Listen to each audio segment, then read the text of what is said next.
Hostel में जितने सारे बच्चे उनको अच्छा खाना नहीं मिलता। सारा मेस का जो खाना होता है वो न्यूट्रिशियस भी नहीं होता, टेस्टी भी नहीं होता, प्लस कॉस्टली भी होता है। इंडिया में कुछ भी हेल्थी नहीं मिलता। आपको 500 करोड़ का वैल्यूएशन मिला तो आपको कैसा लगा?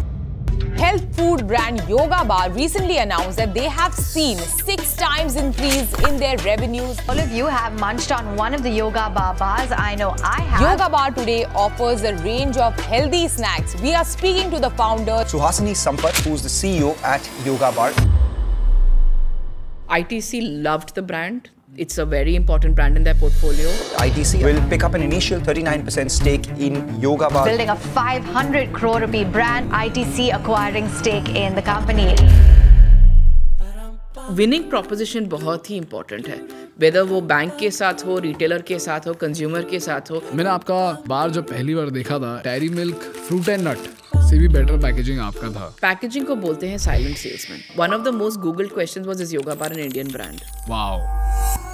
योगा बार जब आप पहली बार रिटेलर के पास लेके गए तो आपने रिटेलर को ऐसा क्या बोला और बाकी लोगों ने ऐसा क्या बोलना चाहिए जिससे कि उनका प्रोडक्ट वहाँ पे डिस्प्ले हो जाए? We need only people to buy the month to become a 100 crore company. आजकल सब लोग ही अपने स्नैक्स को हेल्दी बोलते हैं, राइट? मुझे ऐसे भी ब्रांड्स पता है जिनका मैं नाम नहीं ले सकता, लेकिन सबको पता है कि ये ब्रांड तो बेकार है, ये प्रोटीन के नाम पे शक्कर बेच रहे हैं। एक अच्छे को फाउंडर को कैसे चूज करते हैं? मुझे ऐसा मोमेंट्स भी था कि मेरा पर्सनल लाइफ फेल हो जाएगा। योगा बार में कभी ऐसा हुआ कि आपको लगा कि बिजनेस फेल हो जाएगा? बहुत सारे होम मेकर्स हैं जो बहुत ही बढ़िया खाना बनाते हैं, जो बच्चों को खिलाना चाहते हैं, लेकिन कभी बिजनेस बना नहीं पाते। और ये पॉडकास्ट मैं बना रहा हूँ आरती आंटी के लिए। Aarti aunty, if you watching this, ये पॉडकास्ट पूरा देखना क्योंकि ये आपके लिए ही मैं बना रहा हूँ।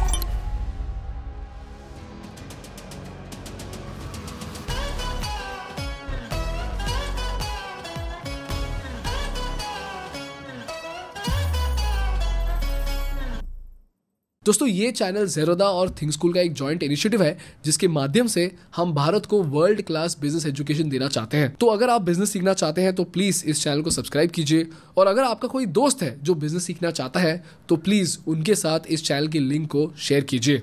आपके लिए लाइक और शेयर और सब्सक्राइब तो फ्री है, लेकिन हमारे ग्रोथ के लिए ये बहुत बहुत ज़रूरी है। Hi Suhasini, welcome to the Indian business podcast.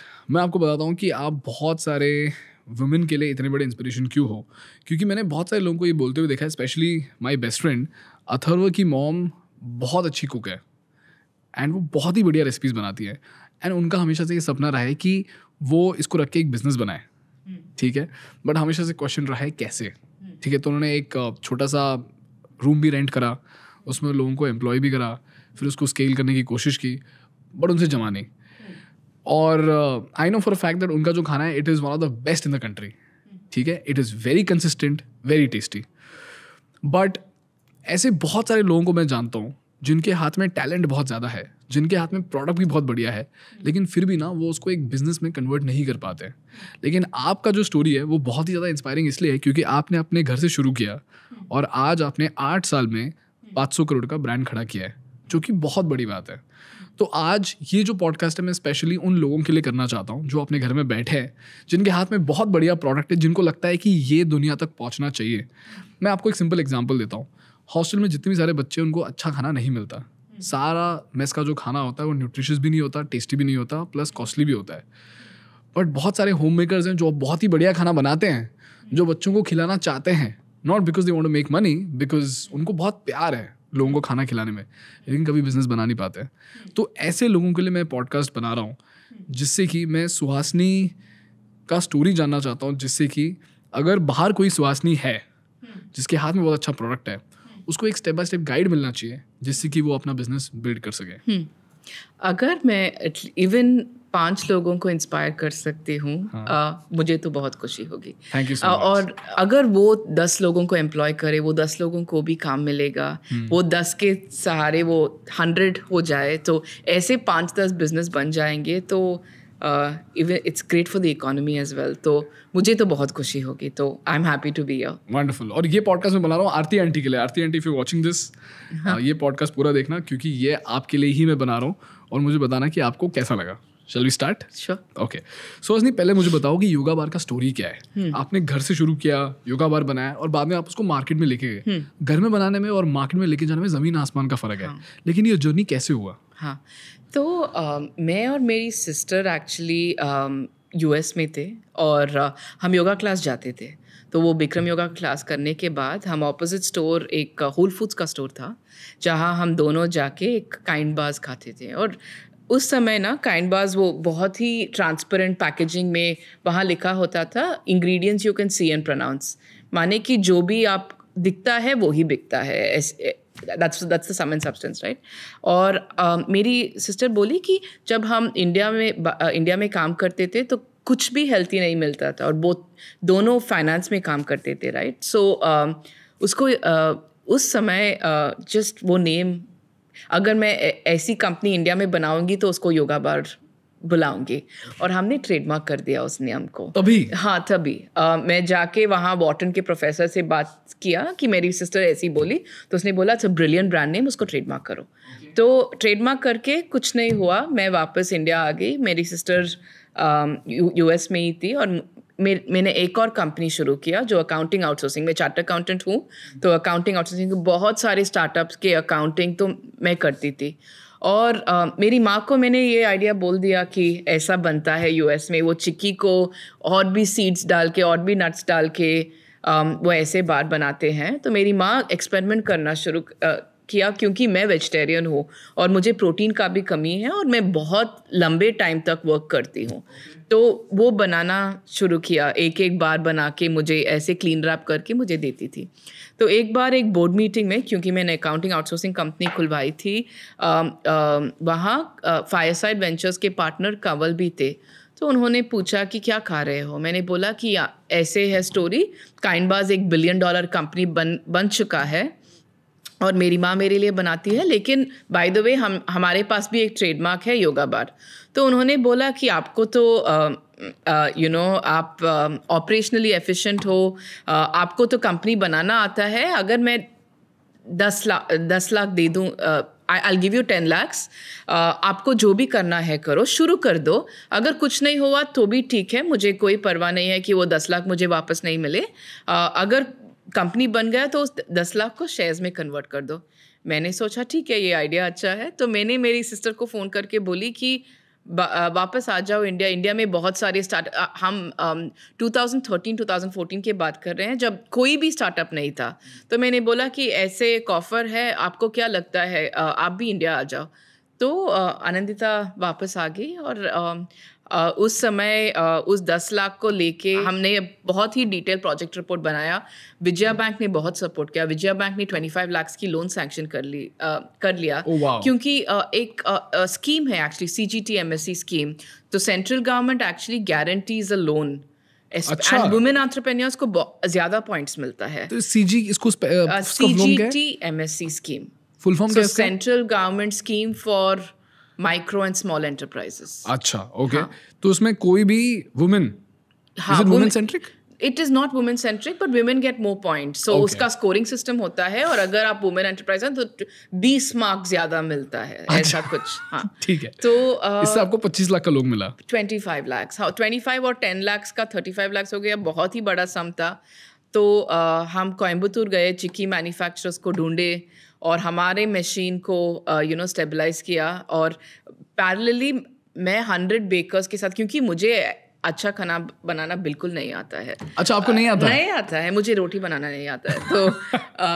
तो बहुत सारे बेकर्स के साथ वर्क किया, रेसिपी को स्टेबलाइज किया. और मेरी सिस्टर ने पैरेलली वो मशीन्स को इंजीनियर करने में उसको बहुत मज़ा आया. तो वो कोयम्बतूर के चिक्की मैन्युफैक्चरिंग मशीन को मॉडिफाई करके और यहाँ के रेसिपी बनता गया. और रेसिपी का डॉ लेके हम पहुँचे कोयम्बतूर, उनके शीटिंग, कटिंग मशीन और पैकेजिंग मशीन को मॉडिफाई करके ऐसा शुरू किया. मुझे एक बात बताओ, जो आपने ये 25 लाख का लोन लिया, क्योंकि अगर मैं आरती आंटी से पूछूं कि वो लोन क्यों नहीं लेती है, तो उनको हमेशा ये डर रहता है कि 25 लाख का लोन में वापस नहीं भर पाई तो. हाँ. तो आपको क्या लगता है, इसको अप्रोच कैसा करना चाहिए? हाँ, वो CGT-MSC लोन में एक्चुअली गवर्नमेंट एनकरेजेस एंटरप्रेन्योर्स. अगर बिजनेस बंद हो गया तो वो लोन सेंट्रल गवर्नमेंट का गारंटी है. अच्छा, तो पर्सनल एसेट्स कुछ नहीं रखते हैं। क्योंकि जब हमने शुरू किया हमारे पास भी कुछ नहीं था। मैं सीधी आई LBS से और LBS में फॉरेन MBAs में तो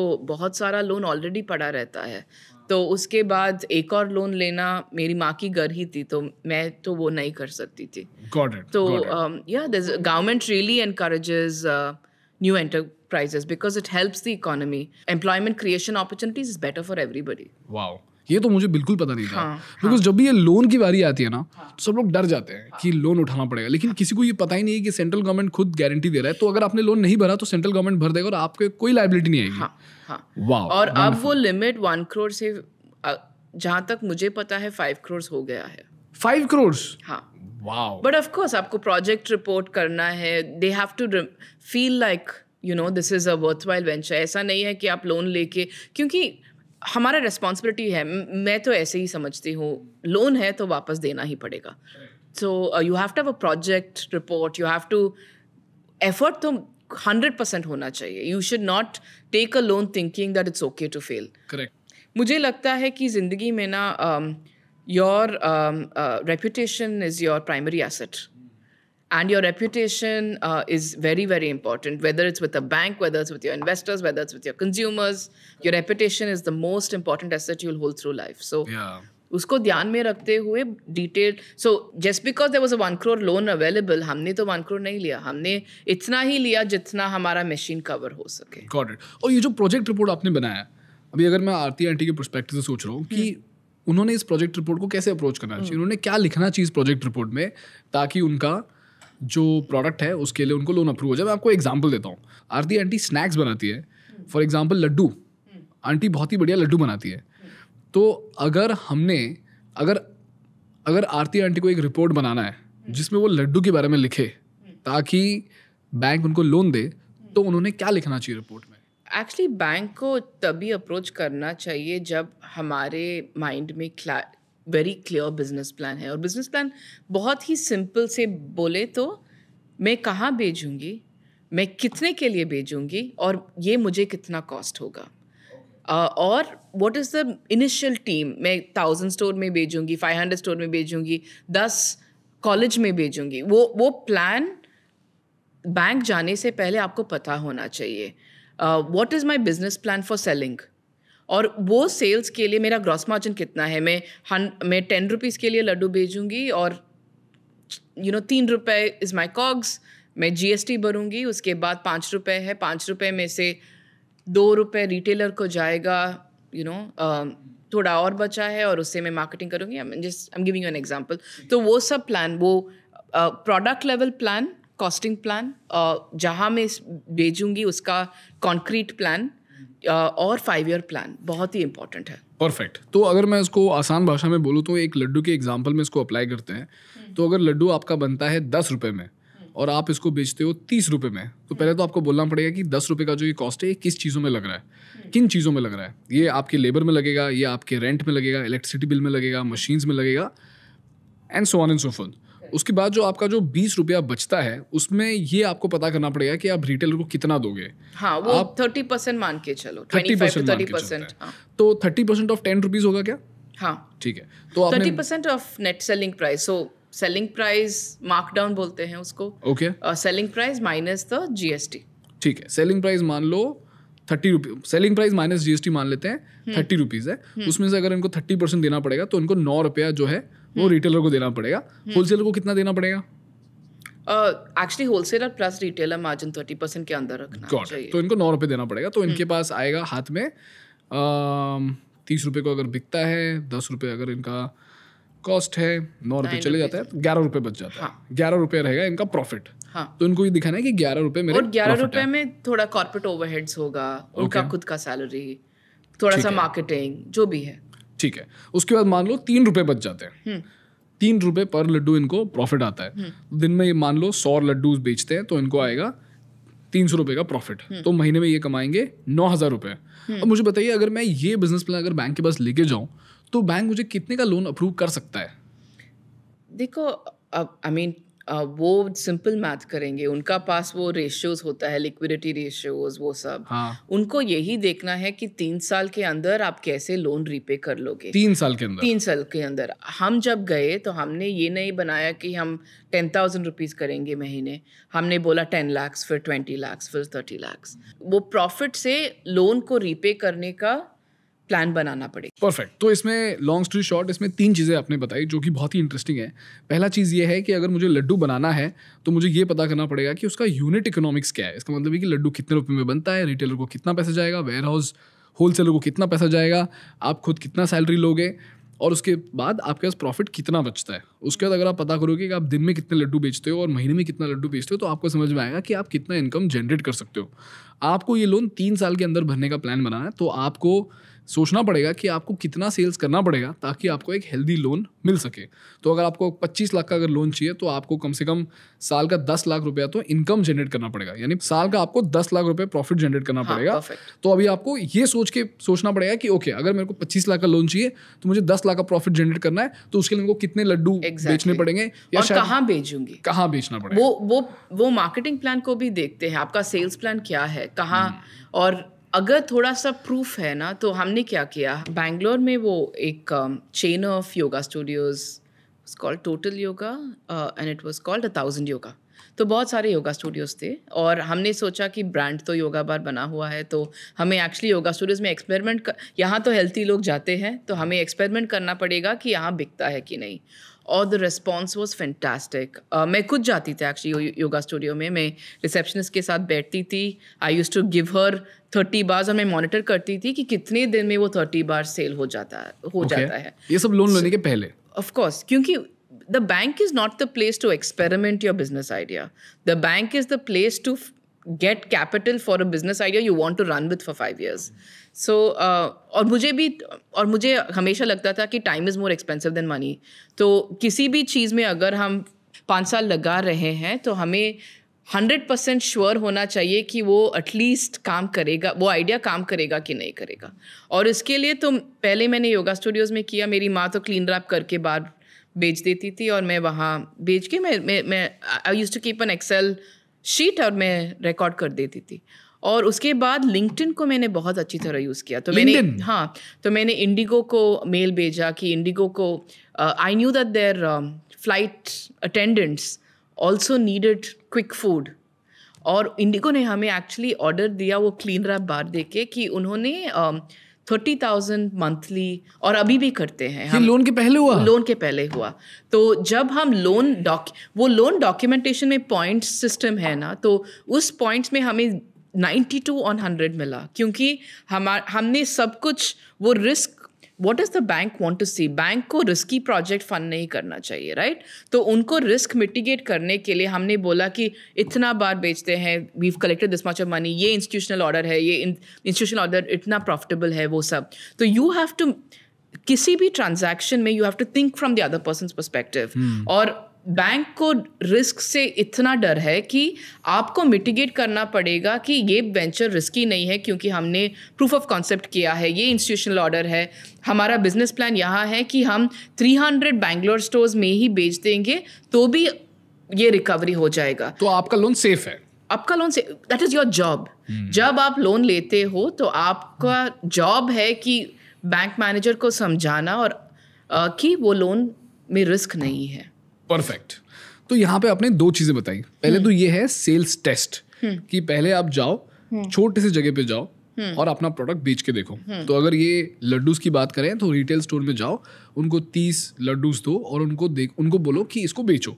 और जब ये बिक जाता है तो ये पता करो कितने टाइम में बिकता है, तो आपको पता लगेगा कि आपका कितना स्टॉक मूव करेगा। दूसरी चीज ये है ये भी कि कितने बार वही लोग फिर से आके लेते हैं। योगा स्टूडियो में क्या होता है, it's called a captive audience.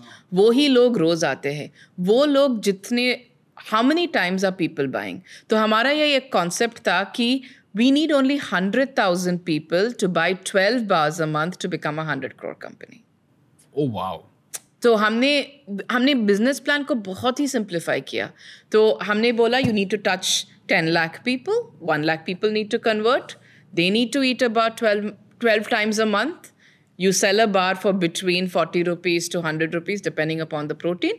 becomes a 100 crore company. Wonderful, Something like that. So I'm और दूसरी चीज जो आपने बताई वो ये थी कि कोल्ड रीच आउट भी कर सकते हो आप बड़े बड़े कंपनीज को, LinkedIn जिसको को। आप ईमेल लिख सकते हो, आप लिंक्डइन के थ्रू उनको रीच आउट कर सकते हो, जिससे आपको शायद एक बड़ा ऑर्डर भी मिल सके। लेकिन ये बड़ा ऑर्डर लेने से पहले आपको कैपेसिटी भी बनाना पड़ेगा, आपको आपका फैक्ट्री सेट करके रखना पड़ेगा। फैक्ट्री एक्चुअली वो इंस्टीट्यूशनल ऑर्डर मिल जाता है ना, तो उसके बाद वो टाइम देते हैं कि आपका कैपेसिटी बढ़ाने के लिए। अच्छा। और अगर आपको वो कॉन्फिडेंस आ जाता है कि आपको ऑर्डर मिल गए ना कोई हम उपाय ढूंढ ही लेते हैं। सब लोग ढूंढ लेते हैं, क्योंकि you know that is like a big thing, it's a dream come true. ठीक है, परफेक्ट। सुहासिनी, मुझे बताओ कि जब आपने आपका प्रोडक्ट बना लिया, तो जब आप रिटेलर के पास जाते हो, रिटेलर को ऐसा क्या बोलना चाहिए जिससे कि वो आपका प्रोडक्ट रख ले, क्योंकि उनके पास बहुत सारा चॉइस होता है, राइट? तो आप जब योगा बार जब स्टार्टिंग में लेके गए, तभी आपके पास कोई फैंसी पैकेजिंग नहीं थी, आपके पास बड़े बड़े ब्रांड एंडोर्समेंट्स करने के लिए सेलिब्रिटीज़ नहीं थे। बट जब आपने योगा बार जब आप पहली बार रिटेलर के पास लेके गए, तो आपने रिटेलर को ऐसा क्या बोला और बाकी लोगों ने ऐसा क्या बोलना चाहिए जिससे कि उनका प्रोडक्ट वहाँ पे डिस्प्ले हो जाए? एक्चुअली जब हम योगा बार शुरू किए ना, तो एवरी रिटेलर यही बोलते थे कि इंडिया में हेल्थ नहीं बिकता है, टेस्ट ही बिकता है। अच्छा। और but retailer is a very important person. वो होते हैं प्राइमरी सेल्समैन। आपके सेल्समैन के पहले रिटेलर को उनका कस्टमर मालूम होता है, उनको कस्टमर को कैसे कन्विंस करना है उनको पता होता है, राइट?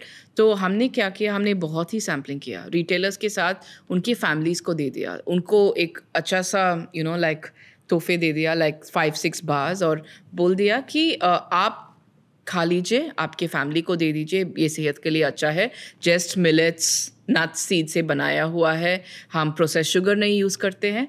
तो जब उन्होंने हेल्थी प्रोडक्ट में टेस्ट देखा, actually when you use very good ingredients, वो टेस्ट तो बन जाता है, वो चॉकलेट की तरह नहीं बनेगा, लेकिन ऐसा नहीं है कि यू कॉम्प्रोमाइज़ ऑन टेस्ट। और जब उनके फैमिलीज़ को भी पसंद आया, उनको भी पसंद आया, they became our biggest supporters. और बहुत सारे रिटेलर्स बैंगलोर में यही बोलते, और उनको मार्जिन भी ज़्यादा मिलता है ना, क्योंकि एक चॉकलेट से उनको 10% मिलता है या 15%, लेकिन योगा बार के साथ 20% मिलता है।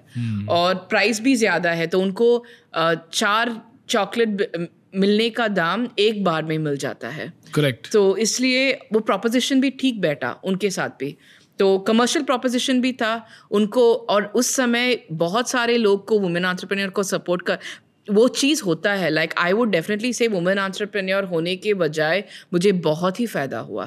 लाइक इतने रिटेलर सपोर्ट किए कि like we want to support women. हमारे घर में भी कोई बेटी है, कोई my wife wants to do this business, आपने किया, आपने we want to see how we can support you. So उन्होंने रखा, लेकिन बाद में कस्टमर को वापस आना, वो फर्स्ट टाइम परचेज के लिए इन्फ्लुएंस कर सकते हैं, but the product has to be that good that people come back for more and more. वो आपका काम है।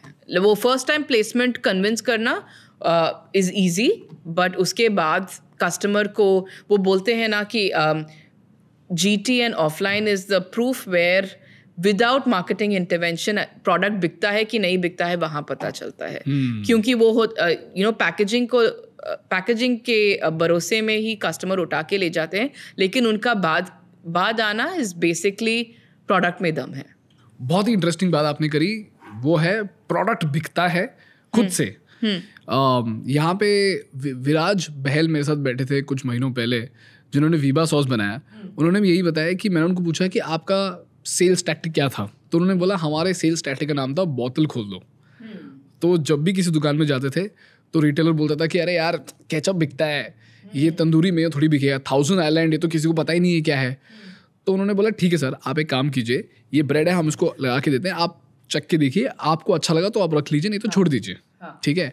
अगर रिटेलर फिर भी नहीं मानता है तो उन्होंने बोला कि मैं यहाँ पे एक स्टॉल डालता हूँ, मैं आपको पैसे देता हूँ 1 दिन के स्टॉल के लिए, आप ही देखो कितना बिकता है। तो उन्होंने कस्टमर्स को देना शुरू किया, और वहाँ पे उनके पास एक लेडी आई जिन्होंने उनसे 20 या 30 बॉटल का ऑर्डर उन्होंने उनको दिया, और 20 या 30 बॉटल लेके चले गए वो।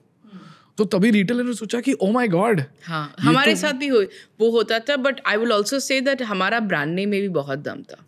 लाइक योगा बार सबको क्यूरियोसिटी थी, सो इट इज़ इम्पॉर्टेंट। अगर आप बिजनेस और ब्रांड बनाए कि एक अच्छा सा ब्रांड नेम ढूंढ लें, और वो पैकेजिंग पे भी बहुत ही ध्यान दें, because our packaging really stood out on the shelf. Not in the initial जब हम क्लीन रैप करके देते थे और उसमें स्टिकर लगाते थे, लेकिन बाद में भी हमारा packaging was inspired by the best in the world. तो one of the most googled questions was, is Yoga Bar an Indian brand? Wow. और जब हम पिछले साल जब हमने एक्सपोर्ट किया, मैंने खुद देखा है मॉलडीव्स में हम मार्केट वर्क कर रहे थे और मैंने एक चाइनीज लड़के को 20 बार्स मेरे सामने लेके क्योंकि योगा इतना इंटरनेशनल वर्ड है और हमने मॉडर्नाइज भी किया. हमने वो बहुत ही ट्रेडिशनल पैकेजिंग नहीं रखा, bright colours, all about happiness. हमारा लाइन होता था म्यूसली के पैकेट में, the most beautiful thing you'll see today is in the mirror. Basically हम बहुत ही हैप्पीनेस के ऊपर करते थे और मेक पीपल फील गुड. लोगों को अच्छा लगना चाहिए प्रोडक्ट खरीद के. मैंने आपका बार जब पहली बार देखा था, इट वाज मतलब अगर मैं बोलूँ तो dairy milk fruit and nut से भी बेटर पैकेजिंग आपका था. एंड बाद में मैंने देखा कि इसमें प्रोटीन भी मिलता है. हाँ. तो बेस्ट सेलिंग पॉइंट था कि प्रोटीन बड़ा लिखा हुआ है, नो प्रोसेस शुगर और योगा का brand name. I mean that was, and और taste of course it doesn't taste like a dairy milk. वो तो मुझे, I should be honest about it, but taste तो ठीक है. Like for a healthy product it's quite tasty. Perfect. तो सुहासिनी, इसको ना मैं समराइज करता हूँ. आपने बोला कि प्रोडक्ट बोलता है, तो वीबा सॉस के फाउंडर ने मुझे ये चीज़ बताया, और आपको मुझे इनफैक्ट बहुत ही हैरानी हो रही है सुन के कि कितना कॉमन पैटर्न है. आपको पता है साइकिल प्योर अगरबत्ती के जो फाउंडर है ना, उन्होंने भी अपना ब्रांड ऐसे ही शुरू किया. पहले वो रिटेलर के पास गए, तो रिटेलर ने नहीं माना, तो उन्होंने पता है क्या किया, उन्होंने 2 अगरबत्ती जला दिया स्टोर के बाहर और वो चले जाते थे. ठीक है. तो जितने सारे कस्टमर्स आते थे वो पूछते थे कि ये अगरबत्ती कौन सा है, क्योंकि प्रोडक्ट बोलता है.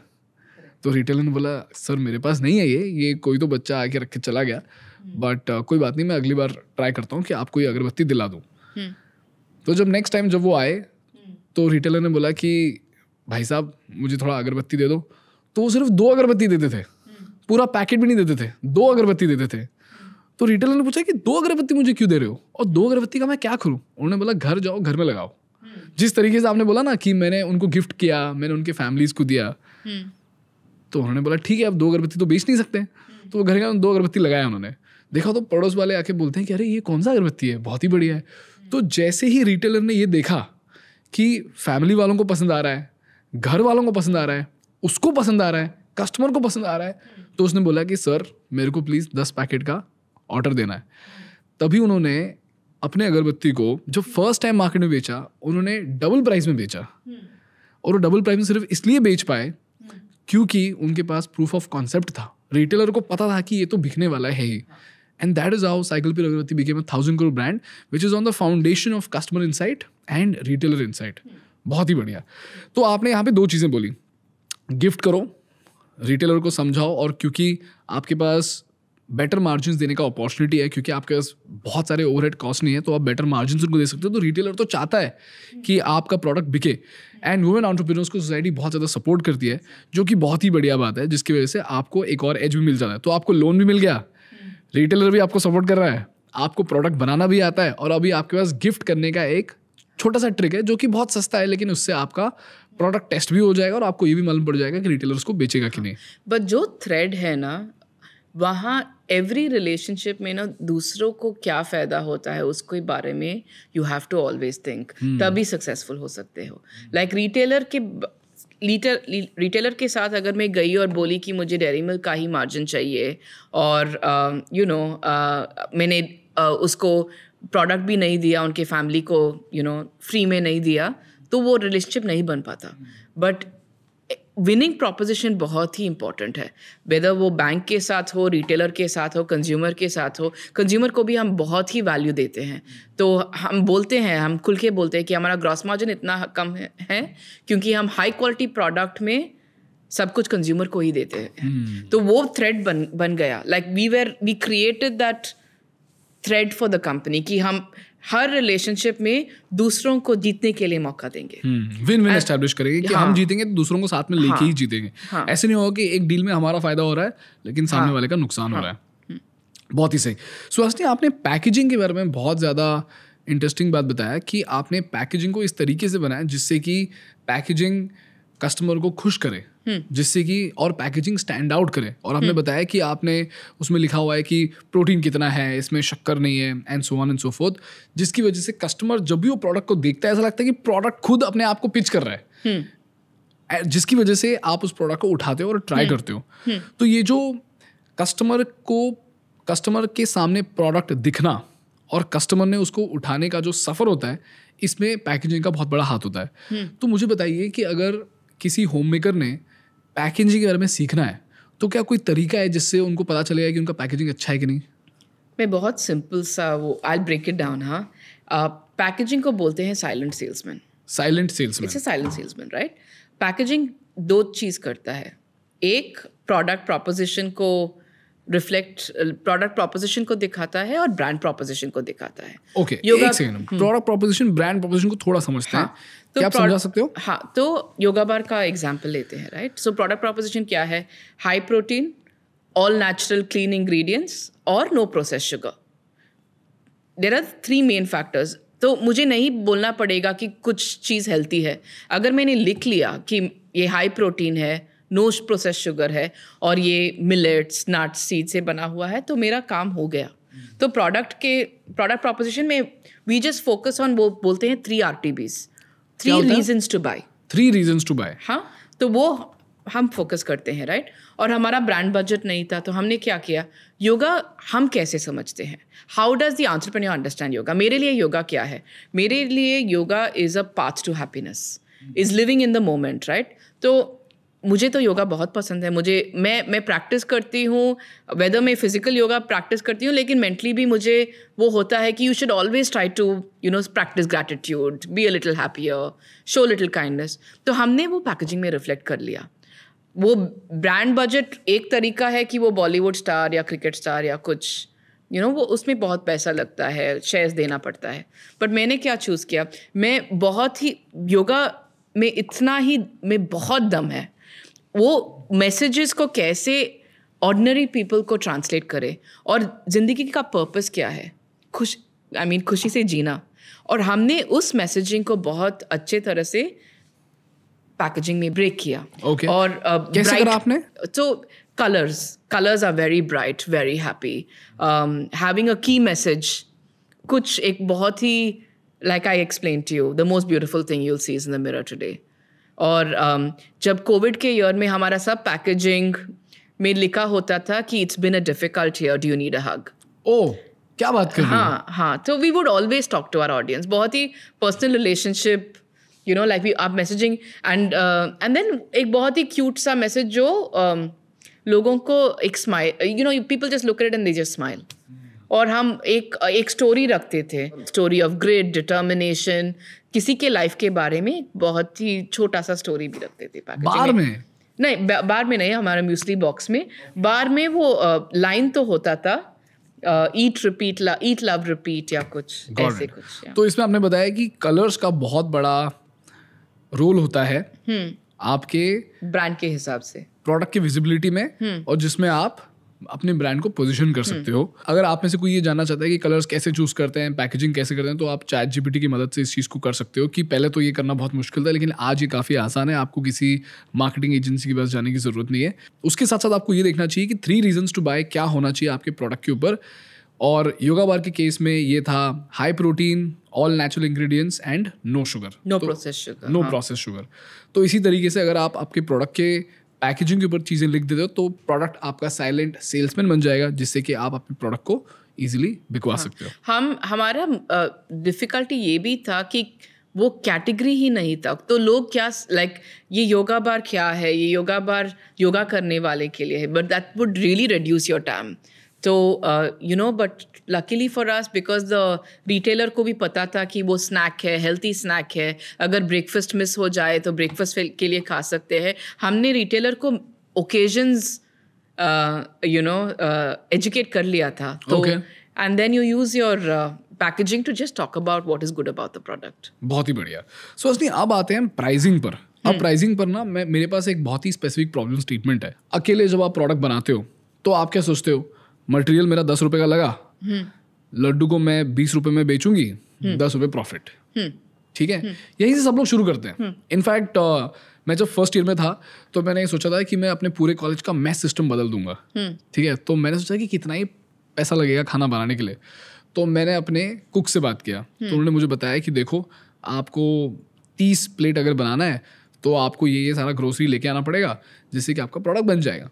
तो बाद में मैंने सोचा ये तो बहुत ही सिंपल है, 60 रुपीज़ पर प्लेट बन जाएगा, 100 रुपये में मैं बेचूंगा, 10 रुपये आंटी को दूंगा, 30 रुपये मैं खुद रख लूंगा। लेकिन तब मैं ये बात भूल गया था कि उसको गाड़ी चला के लेके जाने के लिए पेट्रोल लगता है। मैंने सोचा कि अरे जुपिटर से मुझे 6 किलोमीटर ट्रैवल करने के कितना ही पेट्रोल लगेगा, तो मैंने उस पेट्रोल के कॉस्ट को निगलेक्ट कर दिया। बाद में मैंने देखा कि मैं खुद जाके डिस्ट्रीब्यूट कर रहा हूँ, आपका तो मेरा भी तो टाइम जा रहा है, तो मेरी जगह पे कोई और डिलीवरी बॉय आएगा, उसका भी तो कॉस्ट रहेगा। बाद में ये सब बना के कोऑर्डिनेट करने के लिए जब डिलीवरी बॉय रहेगा तो उसके लिए एक मैनेजर लगेगा जो कि अपने प्रोडक्ट को लेके उसको दे के उसको फिट करके लेके जाए। फिर पैकेजिंग भी चेंज हो जाता है। पहले मैंने सोचा कि मेरे घर में जितने सारे डब्बे पड़े हैं मैं उसको यूज़ करूँगा, बाद में मुझे पता चला कि अरे मेरे को तो पैकेजिंग लगेगा। लेकिन बाद में सोचा कि पैकेजिंग कितना ही लगेगा, 2-3 रुपया, लेकिन मेरे पास तो 40 रुपये का मार्जिन है। देखते ही देखते ऐसा हो गया कि मेरा जो 40 रुपये का जो मार्जिन था वो गिर के 10 रुपया हो गया, और इसमें मेरा इनकम तो कैलकुलेट हुआ ही नहीं। अब जब मैंने मैथ लगाया ये सोच के कि अरे अगर मैंने दिन के 100 प्लेट भी बेच दिए तो मैं 10 रुपये कमाऊँगा, तो मैंने 1000 रुपये कमा लिया। देखने में बहुत बड़ी बात लगती है, लेकिन पूरे महीने में सिर्फ 30,000 रुपये कमाऊँगा। तो अगर मैं 30,000 रुपये कमाए, तो अगर मैं कॉलेज की बाद भी 30,000 रुपीज़ ही कमाऊँ तो मैं इसका क्या करूँ? मैं बिजनेस में रीइन्वेस्ट नहीं कर सकता, मेरे को सैलरी भी लेना पड़ेगा। तो जैसे ही मैंने उसमें से सैलरी निकाला, तभी तो टैक्स का कोई झंझट भी नहीं था। अगर मैं उसमें से सैलरी निकाल दूँ और टैक्स निकाल दूँ तो बचता कुछ भी नहीं है। तो मुझे समझ में आया कि मेरा सबसे बड़ा प्रॉब्लम ये था प्राइसिंग। लेकिन जब तक मैंने ये चीज़ डिस्कवर करी तब तक ऐसा हो गया कि 1 महीना हो गया था और मैंने लोगों को रैंडमली 2-4 बार दे दिया था, तो लोगों को पता चलेगा कि अच्छा गणेश तो 100 रुपये में ही देता है।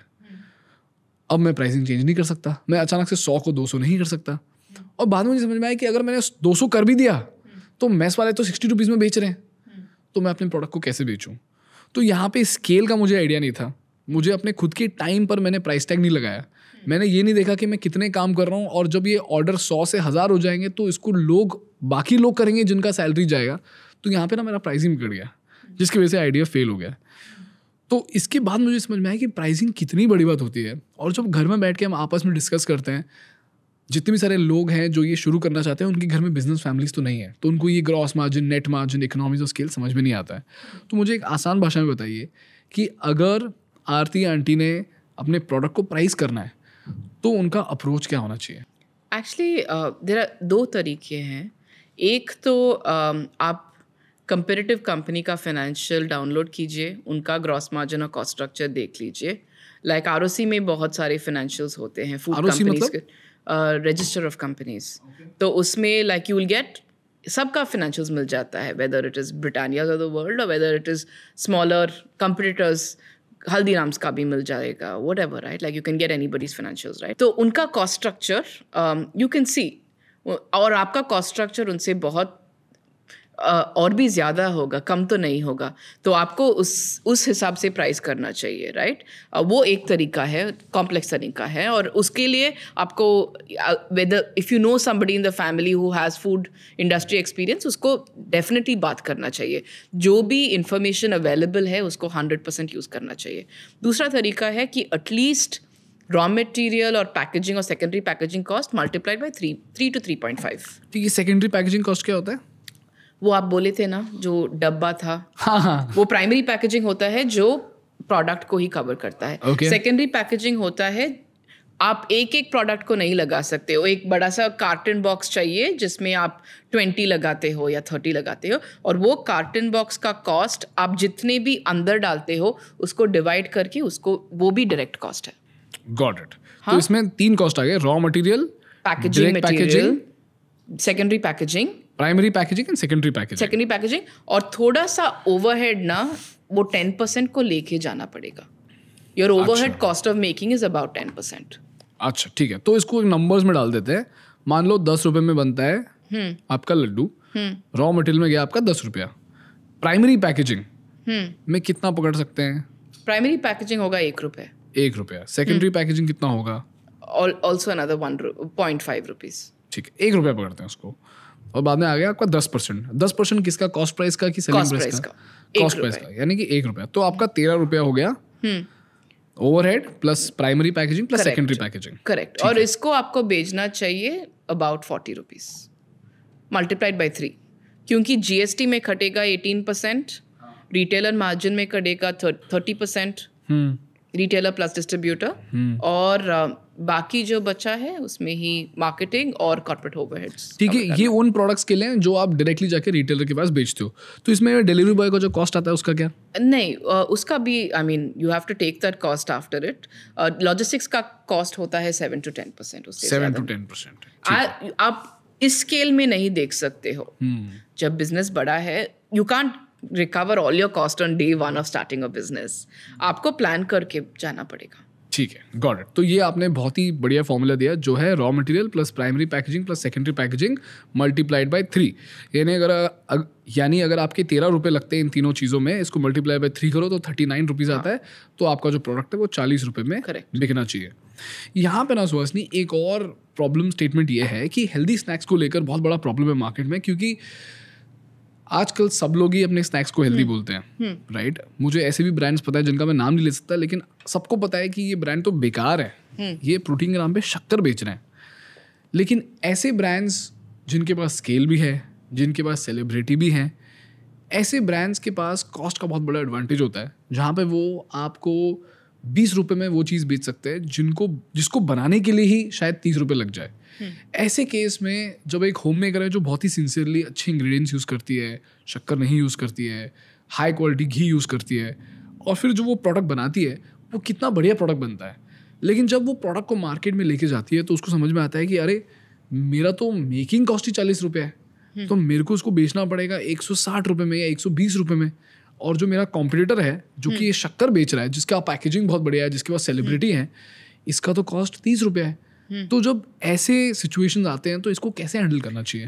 तो बहुत ही, अगर you know your first set of consumers ना वो ब्रांड लॉयलिस्ट होते हैं, तो अगर आपका प्रोडक्ट एक्सपेंसिव भी है, उनका रिपीट से ही बिजनेस शुरू हो सकता है। अच्छा, इन you should directly be telling them why your product is better. Entrepreneur का जॉब है कि कन्विंस करना कि आपका प्रोडक्ट क्यों मार्केट से बेहतर है। बट ये रिटेलर जब बेचेगा तभी तो एंटरप्रेन्योर नहीं होगा, तो फिर कैसे करें उसको? फर्स्ट सेट ऑफ रिटेलर्स को एंटरप्रेन्योर को ही बेचना पड़ेगा। वो तो मैंने भी किया। नहीं, रिटेलर को नहीं। तो जब कस्टमर आता है तो रिटेलर कस्टमर को बेचता है। आपको रिटेलर्स को कन्विंस करना पड़ेगा कि क्यों आपका प्रोडक्ट डिफरेंशियली प्राइस्ड है और क्यों बेटर है, वो कस्टमर को बता देंगे। और आप प्रमोटर्स भी लगाएंगे ना, थोड़ा से स्टोर्स में जो आपने बताया कि वीबा ने लगाया, वो बहुत ही कॉमन है। जब ब्रांड शुरू होता है तो आप प्रमोटर्स को भी आप बोलते हो कि क्यों प्रोडक्ट बेटर है, और वो भी कम्युनिकेट करते हैं कस्टमर्स को। परफेक्ट। सुहासिनी, अब ना एक लेवल ऊपर जाते हैं। मान लेते हैं कि आरती आंटी ने बिजनेस शुरू किया, उन्होंने वो सब चीज़ें फॉलो करी जो आपने बताया, और अब वो महीने में 3-4 लाख का बिजनेस कर रही है, 3-4 लाख वो रेवेन्यू जनरेट कर पा रही है। मैं खुश हूँ। हाँ अब उनको चाहिए फीट ऑन ग्राउंड, जिससे कि उनके पास ऐसे सेल्समैन हो, ऐसी एक टीम हो जो डिस्ट्रीब्यूटर के पास जाए, जो जाके रिटेलर को कन्विंस करे, क्योंकि अभी तो उन्होंने अपना काम कर दिया है। तो ये अप्रोच में उन्होंने क्या करना चाहिए? क्योंकि मुझे बहुत सारे ऐसे एंटरप्रेन्योर्स पता है जो बहुत ही बढ़िया अचार बनाते हैं। बाय द वे, पैकेजिंग उनके लिए एक बहुत इंपॉर्टेंट लेसन है, क्योंकि ये अपने अचार को पैकेज ही नहीं करते हैं अच्छे से। तो अगर मैं उनका नाम कहीं पे लेना चाहता हूँ तो मुझे पता ही नहीं इसका नाम क्या है।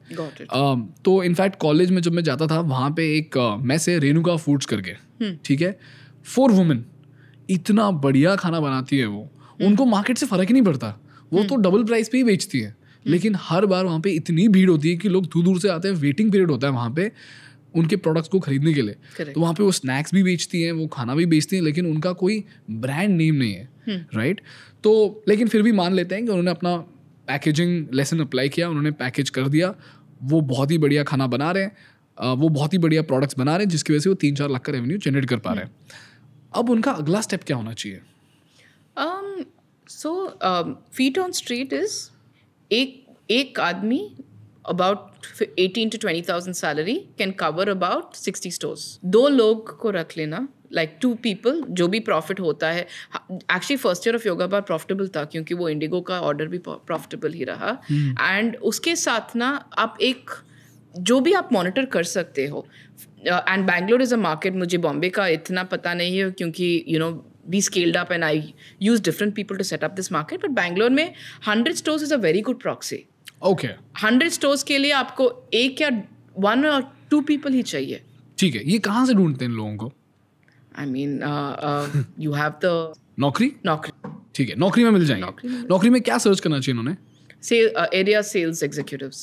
Area sales executive. इनको सैलरी देना चाहिए 18 से 20,000. And sales officers. You can sales officers. और उनको थोड़ा सा इंसेंटिव भी देना चाहिए कि अगर इतना टारगेट सेल्स हो गया तो इतना इंसेंटिव. सो फिक्स्ड प्लस इंसेंटिव. तो ये लोग क्या जाते हैं, ये लोग स्टोर में जाएंगे और ये लोग ऑर्डर ले लेंगे. परफेक्ट. ठीक है, तो एक इंसान जो 18 से 20,000 का सैलरी लेता है ये 60 स्टोर्स तक कवर कर सकता है. yes. और आपको 100 स्टोर कवर करने के लिए सिर्फ आपको 2 लोग चाहिए जो 20,000 की सैलरी पे काम करे. अब यहाँ पे ना सुहासिनी, इंसेंटिव ना बहुत ही इंटरेस्टिंग चीज़ है. क्योंकि यहाँ पे ऐसा हो जाता है कि इंसेंटिव से कभी कभी मिस सेलिंग भी हो जाता है या इंसेंटिव के चक्कर में कभी कभी अंडर कटिंग भी हो जाता है. तो यहाँ पे ना थोड़ा डीपली प्रॉब्लमेटिक है. और कभी कभी ऐसा हो जाता है जैसे मैंने आपको बोला कि एक प्राइसिंग सेट कर दिया, इंसेंटिव कर दिया, लेकिन जब आप स्केल कर रहे हो तो आपको समझ में आएगा आपको इंसेंटिव कम करना पड़ेगा.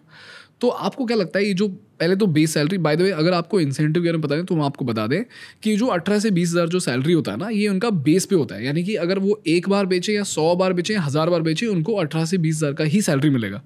लेकिन सुहासिनी ये कह रही है कि यहाँ पे इंसेंटिवाइजेशन करो. यानी उनको बोलो कि अगर आपने 1000 बार बेचे तो 18,000 के ऊपर actually incentive number of bars से नहीं होता है, फर्स्ट ऑर्डर के हिसाब से होता है. ओके, एक एग्जांपल दीजिए. लाइक फॉर एग्जांपल अगर वो 60 स्टोर्स कवर कर रहे हैं और उन्होंने 60 स्टोर्स का पीओ ले आए, जितना भी है, क्योंकि आपने बोला ना मिस सेलिंग, तो डंपिंग जो बोलते हैं उसको करना ही नहीं चाहिए. क्योंकि एक बार अगर आपने रिटेलर को माल बेच दिया और वो बिका नहीं क्योंकि आपने सेल्स पर्सन को ये इंसेंटिवाइज किया कि बहुत बेचो, वो इम्पॉर्टेंट नहीं है. आपको ये देखना है कि आपका माल का थ्रूपुट ठीक तरह से हो रहा है. इसको थोड़ा डिकोड करते हैं सुहासिनी कि जो इंसेंटिव आपने बोला, जैसे आपने बोला कि अगर उन्होंने 60 स्टोर से, ऐसा नहीं कि 1000 बार बेचना जरूरी है, अगर उन्होंने 60 स्टोर से ऑर्डर ला भी दिया तो वो भी उनके लिए इंसेंटिव हो सकता है. ठीक है. और आपने बोला डंपिंग, तो पहले सुहासिनी लिस्ट डाउन करते हैं कि क्या क्या प्रॉब्लम्स हो सकते हैं और बाद में डिसाइड करते हैं कि उनको सॉल्व कैसे करते हैं. ठीक है. मुझे बताइए कि एक सेल्समैन को अगर मैं रिक्रूट करके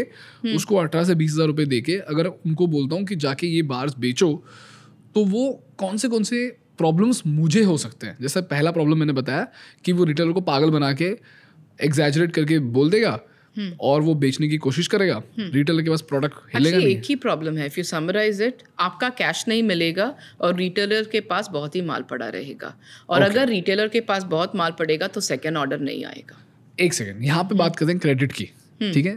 बहुत सारे लोगों को ऐसा लगता है कि उन्होंने जाके रिटेलर को बेचा, इसका मतलब ये है कि उन्होंने 30 बार रिटेलर को दे दिए और रिटेलर ने उनको 30 बार का जो सेलिंग प्राइस है वो दे दिया.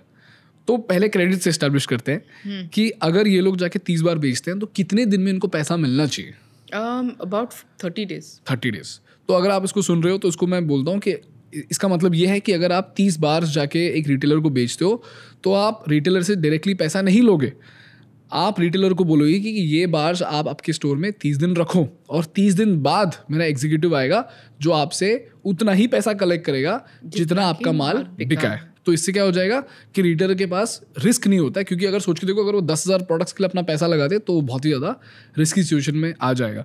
तो रिटेलर का अगर प्रोडक्ट मूव नहीं करता है तो आपको पैसा नहीं मिलेगा. तो ये जो 30 दिन का जो माल का जो पैसा है ये आपको इन्वेस्ट करके रखना पड़ेगा ताकि आपके पास वर्किंग कैपिटल यानी धंधा चलाने के लिए जो आपको 1 महीने का कैश फ्लो चाहिए होता है वो आपके पास होना चाहिए. ठीक है. Okay, now let's decode this. 30 दिन का क्रेडिट साइकिल आपने दे दिया जहाँ पे रिटेलर प्रोडक्ट लेगा, बेचेगा और आपको 30 दिन बाद पैसा देगा. ठीक है. अब आते हैं प्रॉब्लम पे. तो आपने बोला एक ही बहुत बड़ा प्रॉब्लम हो सकता है, वो क्या हो सकता है सुहासिनी? वो कि रिटेलर रीऑर्डर नहीं करेगा क्योंकि उसका पास बहुत माल पड़ा हुआ है और वो एक्सपायरी का भी रिस्क है. एक्सपायरी का रिस्क आपका ही कॉस्ट है क्योंकि कोई भी रिटेलर एक्सपायरी का अंडरराइट नहीं करेगा. और दूसरा कि उनका कॉन्फिडेंस चला जाएगा क्योंकि उन्होंने इतना स्पेस दे दिया. रिटेलर का क्या सबसे बड़ा कॉस्ट क्या है? They are in the business of real estate. तो उनका अगर इतना सारा स्पेस आपने ब्लॉक कर दिया और आपने आपका माल नहीं बिका तो उनका बहुत ही बड़ा नुकसान है, क्योंकि वो पैसे थ्रूपुट से जनरेट करते हैं। तो उसके बाद अगर आप जाके कन्विंस करोगे तो वो कन्विंस नहीं होंगे, तो you lose that opportunity to sell in दो स्टोर्स। करेक्ट। तो अब ये मान के चलो कि आपको इस रिटेल स्टोर का कॉन्फिडेंस जीतना है, तो अगर आपने इनको गलत तरीके से बेच दिया एक बार, तो आप एक थोड़ा सा बेचो जो फास्ट मूविंग हो। सब रिटेलर को यही पसंद है कि उनको फास्ट मूविंग प्रोडक्ट मिले। तो सुहासिनी, मैं ना विराज बहल से बात कर रहा था, तो विराज बहल ने बहुत ही इंटरेस्टिंग चीज़ बताई। उन्होंने बोला कि हम ना कभी भी रिटेलर को ओवरलोड नहीं करते थे, क्योंकि हमको उनका ट्रस्ट जीतना था। तो अगर हमको पता है कि यहाँ पे 10 बॉटल्स बिक जाएंगे और रिटेलर कह रहा है कि मुझे 10 बॉटल्स चाहिए, हम फिर भी 5 ही देते थे फॉर 2 रीजंस। एक तो उनके पास इतना वर्किंग कैपिटल था ही नहीं कि वो हर किसी को 10 बॉटल दे सके, और दूसरी बात ये थी कि उन्होंने बोला कि हमको ना रिटेलर को ये एहसास दिलाना था कि ये फास्ट मूविंग गुड्स है और हम कभी भी उनको ओवर स्टॉक नहीं करेंगे, क्योंकि हमको हमारा स्टॉक मूव करना है। जैसे जैसे स्टॉक मूव होगा हम उनको वापस ला के देंगे। हम 10 की जगह 20 बार आ जाएंगे स्टोर में, लेकिन हम आपको कभी ओवर स्टॉक नहीं करेंगे। उसकी वजह से रिटेलर को इतना ज़्यादा कॉन्फिडेंस आ जाता है कि वो आपके प्रोडक्ट को खरीदना शुरू कर देता है। एंड कभी कभी एडवांस पेमेंट भी दे देते हैं कि अगर आपका डिमांड बहुत ज़्यादा है और सप्लाई बहुत कम है तो कभी कभी एडवांस पेमेंट्स भी दे देते हैं। तो ये आपने बताई रिटेलर का ट्रस्ट जीतना। और क्या गलत हो सकता है सुहासिनी? अगर रिटेलर का ट्रस्ट का एक फॉल बैक है कि आपको कैश नहीं मिलता है, आपके द एक्सपायरी लॉस एंटरप्रेन्योर का ही होता है। The retailer will not bear it. और सेकंड टाइम जाना बहुत ही मुश्किल काम है। If you fail the market once, restarting is like starting a new business. बहुत ही मुश्किल है। तो you have to make sure that the retailers win the first time you go with them. Got it. ठीक है, बहुत ही interesting है। इन सारे एंटरप्रेन्योर्स की लाइफ में ना अप्स एंड डाउन्स होते रहते हैं, क्योंकि ये फैमिलीज संभालती हैं, इनके ऊपर बहुत सारा रिस्पॉन्सिबिलिटी होता है। कभी कभी फैमिलीज का तो एंकरेजमेंट भी नहीं होता। तो मुझे बताइए कि जब आपने इतना बड़ा ब्रांड बनाया, क्या ऐसे मोमेंट्स थे जो आपको लगा कि अभी योगा बार फेल हो जाएगा? मुझे ऐसा मोमेंट्स भी था कि मेरा पर्सनल लाइफ फेल हो जाएगा। अच्छा, इसके बारे में सारा बताइए। That's the more important thing, right? तो जब हम योगा बार कर रहे थे तो एक बार there was a big food fair in Germany. And I had come to India after I'd lost my father. Like I was in LBS and I decided to come back to India क्योंकि मेरी माँ को मैं अकेले नहीं छोड़ना चाहती थी, right? And और उस बार भी हमने सोचा कि जब हम जर्मनी का फूड फेयर जाएंगे तो मेरी माँ को साथ में ले जाएंगे। तो वहाँ क्या हुआ, इट्स वेरी कोल्ड क्लाइमेट और माई मदर एक लेटेंट रेस्पिरेटरी प्रॉब्लम था जिसके बारे में हमें पता नहीं था। जब हम वापस आ गए तो उनका सोडियम बहुत गिर गया और हमें पता नहीं चल रहा था कि क्या हो रहा है। और उसके बाद वो आईसीयू में 2 महीने तक रही and by God's grace of course she is fine now, right? और उस समय आपको लगता है कि it's just not worth it. वो एंटरप्रेन्योर के लिए बहुत ही मुश्किल समय होता है। Navigating your personal situations in a business up and down is extremely difficult. उसके लिए बहुत ही सॉलिड सपोर्ट सिस्टम चाहिए। घर में, एक्सटेंडेड फैमिली में, फ्रेंड सर्कल में, क्योंकि उस समय जब मेरी माँ की सिचुएशन हुई उसकी बहन हमारे साथ भी थी and she was a solid support system. And वो रिलेशनशिप्स तब नहीं कल्टिवेट कर सकते हैं जब आपको चाहिए। Relationships are always cultivated and you can use it when you're in difficulty, right? And entrepreneurs have to remember that खुद का बिजनेस है, इसलिए आपको रिलेशनशिप्स को ऐसा नहीं डील करना चाहिए कि सबका जिंदगी आपका बिजनेस है। It's not like that. You have to make time for other people's important occasions so that they are there when you have important occasions, right? And the navigating personal ups and downs during business is probably very, very difficult. और योगा बार में कभी ऐसा हुआ कि आपको लगा कि business fail हो जाएगा? कई बार, because we were a funded company, तो it is very dependent on VC का funding, valuation बढ़ाना। तो एक बार जब कोविड हुआ तो we were a completely offline business, हम 100% offline करते थे।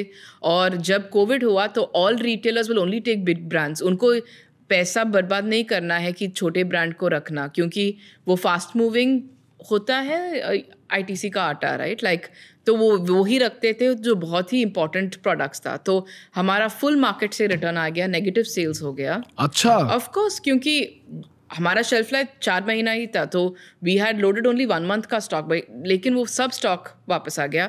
हमारा हेड ऑफ ऑनलाइन सेल्स जाके केलॉग्स ज्वाइन किया। तो उस बार बहुत ही मुश्किल था. और उस समय but it was also a turning point, because उस समय मेरे हस्बैंड ने मुझे देखा कि मैं घर में ऐसी बैठ रही हूँ, बहुत ही परेशान हूँ, और उन्होंने बोला कि चलो मैं हेल्प कर देता हूँ. And he joint it as a co-founder and he's extremely process oriented. उन्होंने एक business भेजा था online, Practoco. So he was a tech guy. तो वो हमारा full online business tech business की तरह बन गया. और अगर वो situation नहीं होता, हमारे online business एक बार 70% of our total business. Now of course about 50%. But we would have never been able to set up those processes if he didn't come in at that point of time. And he became a co-founder and he changed the trajectory of the company, because online में you also need to कैसे product launch करते हो, कैसे customer pulse होता है, वो बहुत ही and that was not my skill set. My skill set होता है execution करना, field में जाना, लोगों से बात करना, monitor करना, and his skill set was the whole tech side. So that would not have happened. So kabhi parishani में भी कुछ, they say, that the silver lining, definitely we had a silver lining in a very difficult situation. Wonderful. So Asli, मुझे ना partners के बारे में बताइए, क्योंकि मुझे पता है कि बिजनेस में पार्टनरशिप कैसे होना चाहिए ये तो सबको पता है, हम उसके बारे में बात करेंगे इनफैक्ट, लेकिन घर का जो पार्टनरशिप होता है वो ज़्यादा इंपॉर्टेंट होता है. एंड मुझे बहुत सारे ऐसे लोग पता हैं जो कि काफ़ी कैपेबल हैं, लेकिन उनको घर में सपोर्ट नहीं मिलता, जिसकी वजह से वो अपने फुल कैपेबिलिटी को एक्सप्लोर कभी कर ही नहीं पाते. तो अगर वो किसी कंपनी के सीईओ बन सकते हैं, ऐसा हो जाएगा कि वो 10-20 साल पहले रिटायर हो जाएंगे या थक जाएंगे या किसी गवर्नमेंट जॉब में अटक जाएंगे, जिसकी वजह से उनके एम्बिशंस जो होते हैं ना वो किल हो जाते हैं. और बाद में उनको जाके रिग्रेट होता है कि जब मेरे में इतनी कैपेबिलिटी थी तो मैं आगे क्यों नहीं बढ़ पाया या आगे क्यों नहीं बढ़ पाई. तो आप जो पार्टनर्स होते हैं उनको आप क्या मैसेज देना चाहोगे एक एंटरप्रेन्योर के साथ डील करने में? क्योंकि ऐसा हो जाता है कि जब बिजनेस में कुछ सही नहीं चल रहा होता तब घर में आके आप कभी कभी चिड़चिड़ कर सकते हो, आप वेंट कर सकते हो, जिसकी वजह से आप सामने वाले को लगेगा कि ये तो बस मेरे पे फ्रस्ट्रेशन निकाल रहा है या निकाल रही है. तो इनके लिए मैसेज क्या है? How do you deal with an entrepreneur as a partner in your house? So my husband was an entrepreneur, तो उनको तो बहुत ही समझ आया कि एंटरप्रेन्योरशिप ऐसा ही होता है, क्योंकि उन्होंने भी 10 साल का एंटरप्रेन्योरशिप किया था और उन्होंने ही अपनी कंपनी को प्रैक्टो को भेजा. तो उनको दो ups and downs, I was lucky कि उनको बहुत ही समझ में आया, right. But I can imagine अगर मैं भी रेसिपिएंट होती और कोई आके हमेशा like you are always talking about work, तो डिफिकल्ट है. So I think it's a balance. What do people want in a relationship, right? You want time, you want to make sure that both people are giving equal time to each other, giving time to the things that are important to the family. So as an entrepreneur, you also have to not use entrepreneurship as an excuse to not do your roles. Both people have to do. Both people have to support. Both people have to participate. And that's when you can have a winning relationship. We got a lot of support. मेरी माँ से support मिली. मेरी माँ मेरी लड़की को बहुत देखती है. रोज़ उसको स्कूल से पिकअप करके 7 बजे तक मेरी माँ ही उसका ख्याल रखती है, राइट. सो मेरी माँ समझती है. मेरी सिस्टर ने तो US छोड़ के आ गई क्योंकि मैं करना चाहती थी, right. Like so but the relationship has to work for both people. तो अगर आप इसको अप्रोच करते हो कि you have to support me, what can I do to make it work for both of us is a better approach. Win-win होना चाहिए. While you can make और फैमिली को तो फ़ायदा होता ही है, क्योंकि अगर वो वेंचर सक्सेसफुल होता है तो वो वापस फैमिली को ही जाता है. और you can give your kids better schools, you can enjoy yourself little bit, you can have more holidays, you can spend more time. You should always substitute money with time. Time is the more expensive commodity, right? Yeah. But what are your partner's requirements? Approaching it from a point that you understand the lines is very, very important. Interesting. जब आपके husband entrepreneur थे तो क्या ऐसे कुछ situations हुए थे जहाँ पे आपको लगा कि ये what is going on, like why is it so hard on me? क्योंकि एंटरप्रेन्योर तो I was lucky I wasn't married to him when he was doing. I married him after he sold his company. तो मुझे तो I only so I didn't see that part. But आपने बाकी लोगों को ये चीज फेस करते हुए देखा है? But my father was an entrepreneur. My dad तो उन्होंने 4 वेंचर किया था, like one of the highest paid professionals in the country. Oh wow. At 29 because he was a CAC as the ICWA lawyer and all of that. And उसने सब कुछ छोड़ के tried his hand at entrepreneurship. We didn't have any money growing up because my dad was always, trying cab idea. Like he did Ola before Ola in 1970s. Oh, wow. My dad was supplying cabs to all the 5-star hotels in Bangalore. But obviously my dad is very soft-hearted. He doesn't understand how to ask somebody for money.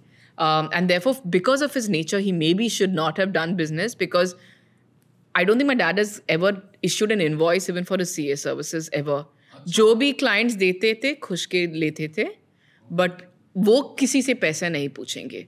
And that's like business में you have to have that ability to ask people money. Correct. नहीं तो business नहीं चलेगा, right? So maybe that realization should have been there, but it's fine. Like I saw my dad, but he was very professionally satisfied. Like he's a very good person. Like, and his hallmark of life is I have never told a lie. I have never broken anybody's trust. And I've lived my life with curiosity. And and I could understand that. And my mother was very supportive.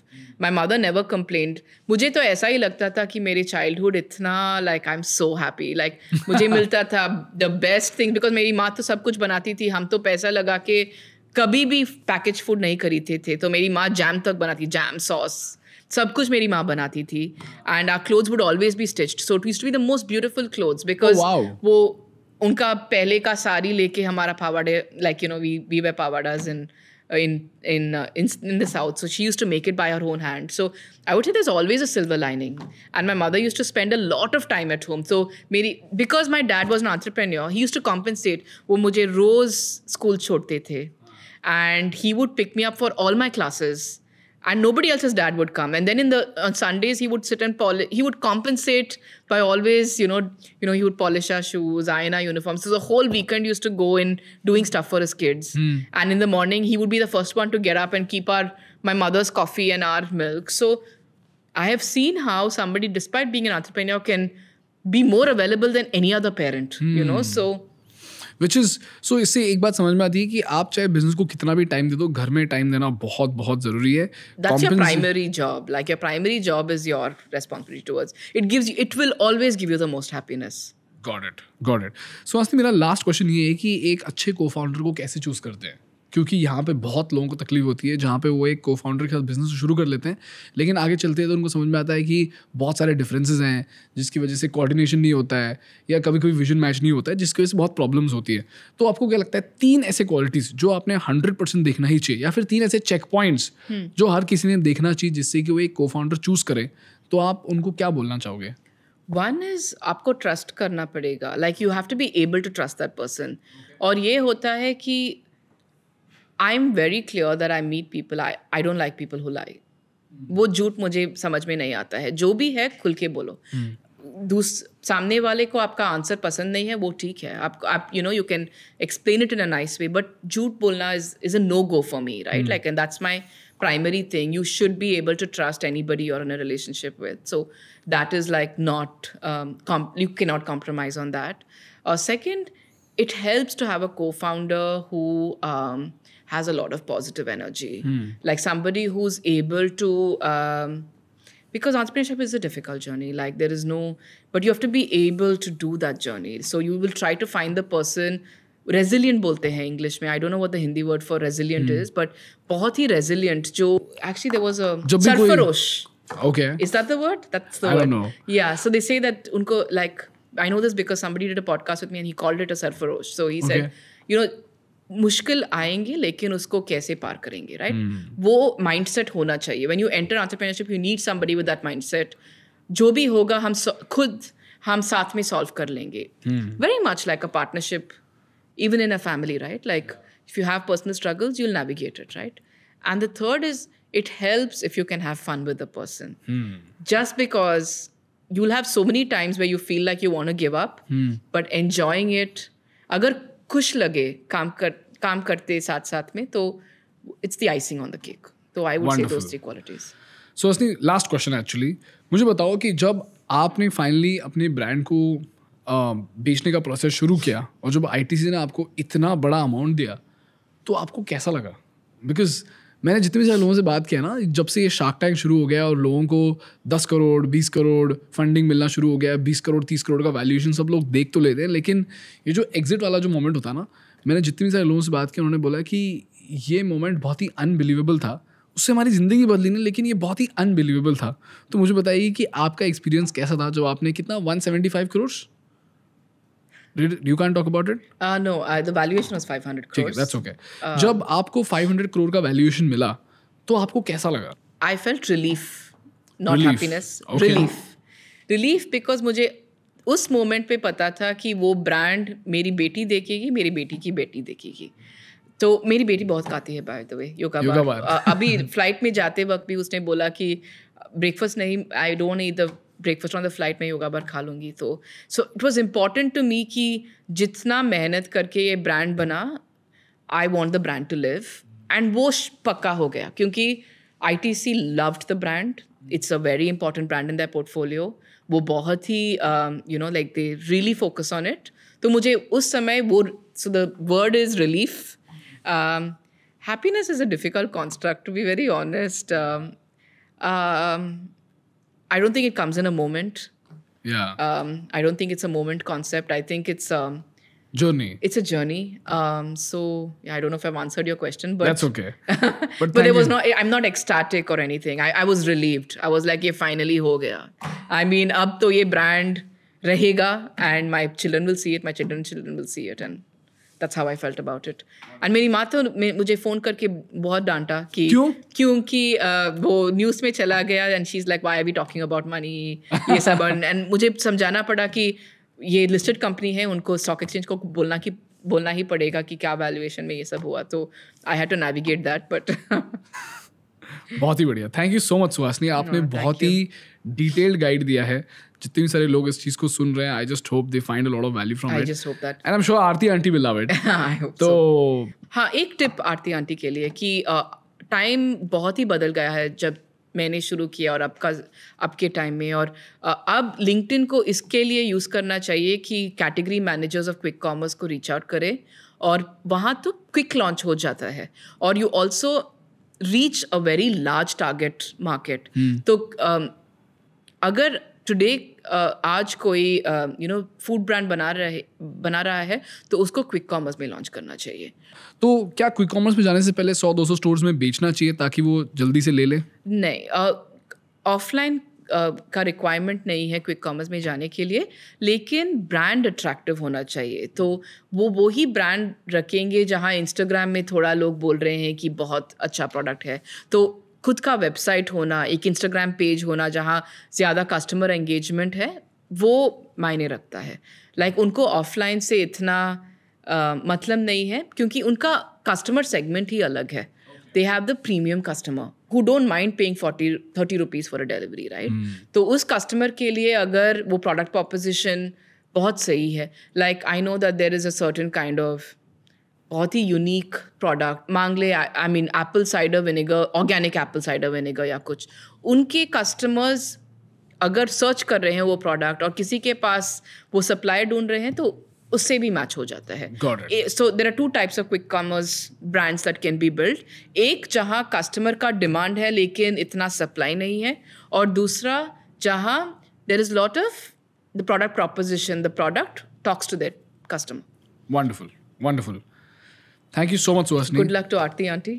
Yeah, I just hope she finds it very, very valuable. Yeah. But this was very sweet, Suhasini. You broke it down almost so simply that even a child could understand this. Thank you so much. And by the way, Suhasini इतना अच्छा हिंदी नहीं बोलती है, मैं भी इतना अच्छा हिंदी नहीं बोलता, तो हमने दोनों ने कोशिश किया कि आपको जितना हो सके उतना हिंदी में दे सके। एंड ये बोलना एक्चुअली काफ़ी डिफिकल्ट है कैमरा के सामने, बट सुहासिनी ने हमारे साथ 2 घंटे बैठकर आपको इतना वैल्यू देने की कोशिश की है। So I just hope you love it, and thank you so much, and do share it with your friends. Yeah, please share with me also personally the stories if anybody benefits from the podcast. Wonderful. मैं Suhasini ma'am का यहाँ पे email ID दे दूंगा। अगर आपको ये podcast पसंद आ रहा है, आपको लग रहा है कि इसने आपको बहुत कुछ सिखाया, तो प्लीज़ उनको यहाँ पे इस ईमेल पे रीच आउट कीजिए, उनको बताइए LinkedIn पे, ताकि LinkedIn को यूज़ करना शुरू कर देंगे। LinkedIn में प्रोफाइल बनाइए और सुहासिनी मैम को मैसेज कीजिए, उनको बहुत अच्छा लगेगा ये सुन के कि आपको इस पॉडकास्ट से बहुत कुछ सीखने को मिला। Thank you so much. Thank you for having me. Thank you so much.